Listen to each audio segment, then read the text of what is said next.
आज मैं आपको डीएपी के बारे में बताने वाली हूँ कि इसे कब, कहाँ, कैसे और कितनी क्वांटिटी में देना चाहिए। इसको देने से पौधे में क्या-क्या फ़ायदे होते हैं, क्या-क्या नुकसान होते हैं। तो इस सभी से संबंधित आज की ये वीडियो है। इसके बाद आपको डीएपी डालने में कोई संकोच नहीं होगा। आपको पता होगा कि कितनी क्वांटिटी कब डालनी है और किस पौधे को देना है, किस पौधे को नहीं देना है। तो इसको 2 तरीके से आप अपने प्लांट में दे सकते हैं, वो दोनों तरीके मैं आपको बताऊँगी। सबसे पहले बात कर लेते हैं कि डीएपी में क्या-क्या पाया जाता है और ये किस तरीके से हमारे प्लांट की ग्रोथ में और फूलों में इज़ाफ़ा करता है या फिर बढ़ोतरी करता है। पहली बात मैं आपको बताऊँ कि डीएपी एक केमिकल खाद है, तो आप इसे हर तरीके के प्लांट को नहीं दे सकते हैं। वो कौन-कौन से प्लांट हैं, उनके बारे में आगे बात करेंगे। तो डीएपी यानी होता है डाई अमोनिया फॉस्फेट।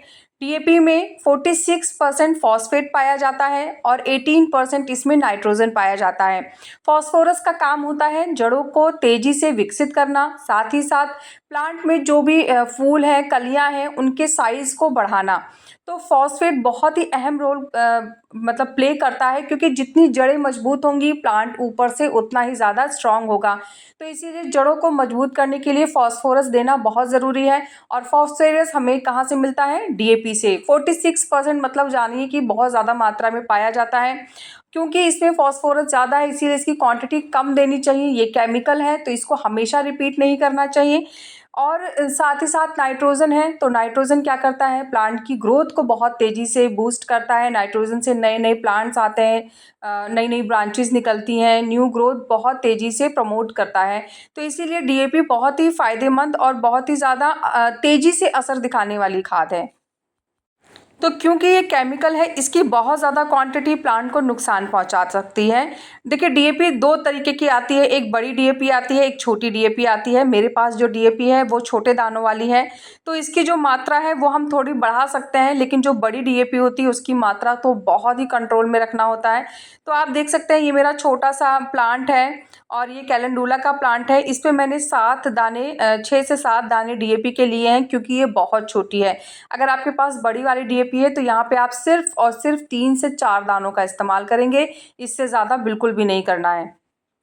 इसके बाद डीएपी को मिट्टी में हल्का सा दबा दें और उसके ऊपर मिट्टी को बिछा दें। क्या होगा ना, क्योंकि ये दाने में है तो इसको घुलने में टाइम लगेगा, लेकिन अगर आप मिट्टी में ढक देंगे और ढकने के बाद फिर इसको प्रॉपर पानी दे देंगे तो ये फूल जाएगी और बहुत ही जल्दी मिट्टी में घुल जाएगी, और जितनी जल्दी ये घुलेगी उतना ही तेज़ी से रिजल्ट भी देगी। लेकिन ये एक केमिकल खाद है, इसलिए आप इसे मिट्टी में बहुत ज़्यादा ना दें। और अगर आप इसे मिट्टी में दे रहे हैं तो साथ साथ में वर्मी कंपोस्ट और नीम की खली जैसी खाद का भी इस्तेमाल करें। तो इससे क्या होता है कि जो केमिकल खाद डालने से मिट्टी में नुकसान होता है ना, वो इस तरीके की खाद देने से फिर से वापस मिट्टी अच्छी बन जाती है।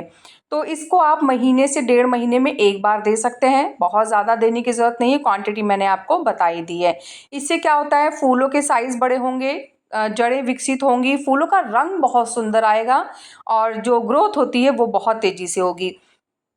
क्योंकि ये एक केमिकल खाद है तो आप इसे गर्मियों में बहुत ज़्यादा इस्तेमाल ना करें। सर्दियों में तो आप निसंकोच दे सकते हैं, महीने में 1.5 महीने में एक बार। लेकिन जब गर्मियाँ आ जाए ना तो इसकी मात्रा बहुत कम कर दीजिए, और मैं तो कहती हूँ ना देंगे तो ज़्यादा बेटर होगा। क्या ज़रूरत है इतना केमिकल देने की, गर्मियों में वैसी बहुत गर्मी होती है।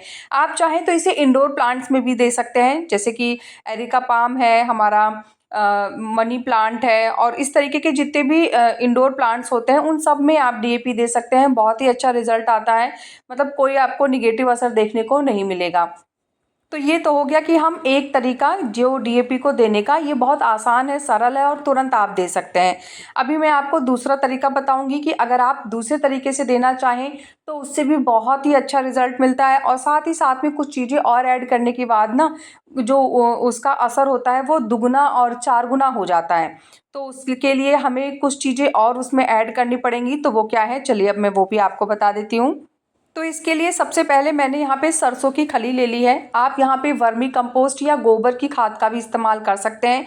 क्योंकि ये तीनों ही खाद मिट्टी के लिए, प्लांट के लिए बहुत ही ज़्यादा फ़ायदेमंद होती हैं। तो मैंने क्या किया है, लगभग 2 मुट्ठी इसमें सरसों की खली डाल दी है और अब मैं इसमें 1/4 चम्मच डीएपी के कुछ दाने डाल रही हूँ।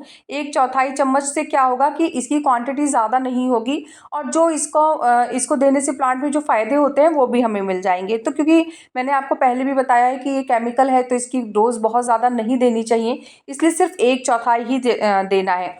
इसके बाद इन्हें आपस में अच्छे से मिक्स कर लीजिए। मिक्स करने के बाद अब हम इसे ढक देंगे। आप इसको 4 दिन तक के लिए छोड़ सकते हैं। अगर आप गर्मी में भिगा रहे हैं तो फिर आप इसको 2 दिन ही भिगाइए, बहुत ज़्यादा नहीं ज़रूरत है भिगाने की। अगर आप सर्दी में भिगा रहे हैं तो आप इसको फिर 4 दिन के लिए भिगाइए और उसके बाद उस सभी खाद को 10 गुना नॉर्मल पानी में अच्छे से मिक्स कर दीजिए।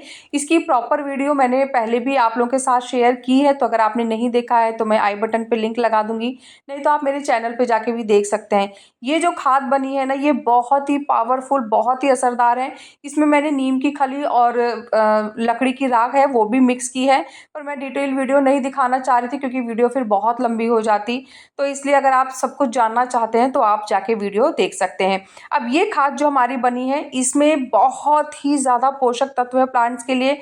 रिजल्ट आपको अमेजिंग दिखेगा और आप एक बार इस खाद को डाल के देखेंगे ना, तब आपको फ़र्क नज़र आएगा। लेकिन इस खाद को देने के लिए क्या करना है, मिट्टी की गुड़ाई करनी है और ध्यान रखिए मिट्टी में हल्की सी नमी हो और मतलब क्या हो कि एकदम दलदली वाली जो मिट्टी होती है वो भी ना हो और एकदम सूखी मिट्टी जो होती है प्लांट की वो भी नहीं होनी चाहिए।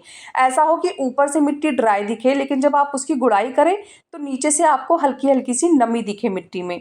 जो वो मिट्टी होती है ना, वो सही समय होता है प्लांट को पानी देने का। तो ऐसे समय पे मिट्टी की सारे जितनी भी मिट्टी है प्लांट की, उन सब पे गुड़ाई करें और गुड़ाई करने के बाद ये वाली खाद दे दें। इस खाद की जो क्वांटिटी है वो आप 250 ml से लेके और 300-400 ml तक यूज़ कर सकते हैं। ये डिपेंड करता है कि आपके पौधे का साइज़ कितना है या फिर आपका गमला कितना बड़ा है। और हाँ, अब मैं आपको ये भी बता दूं कि इसको देना किसको है और किसको नहीं देना है। तो देखिए, जैसे वैसे तो आप हर फ्लावरिंग प्लांट को दे सकते हैं, इंडोर प्लांट को भी दे सकते हैं, लेकिन जो फ्रूट्स के, वेजिटेबल के प्लांट होते हैं ना, आप उनको ना दें। जैसे तुलसी जी हैं, उनको ना दें, क्योंकि डीएपी केमिकल है, मैंने पहले ही आपको बता दिया था। और केमिकल खाद जब हम अपने खाने में यूज़ करेंगे तो वो हमें नुकसान पहुँचाएगी। तो इसीलिए तुलसी जी, क्योंकि हम उसको अपने डेली यूज़ में खाते हैं, उनके पत्ते, और उसके बाद जैसे फ्रूट्स हैं या वेजिटेबल्स हैं वो भी हम यूज़ करते हैं खाने में। तो ऐसे जो प्लांट्स होते हैं उनको छोड़ के बाकी आप डीएपी हर किसी भी प्लांट को दे सकते हैं। खासकर रोज़ के लिए तो बहुत ही ज़्यादा फायदेमंद है, मतलब रोज़ का तो फेवरेट है डीएपी। डीएपी मतलब फॉस्फोरस और नाइट्रोजन, ये जो 2 चीज़ें होती हैं। क्योंकि ये केमिकल है तो इसका रिजल्ट बहुत तेज़ी से आता है। जो हम ऑर्गेनिक खाद देते हैं उनका रिजल्ट स्लो स्लो दिखता है, लेकिन ये जो होता है ये बहुत तेज़ी से असर दिखाता है।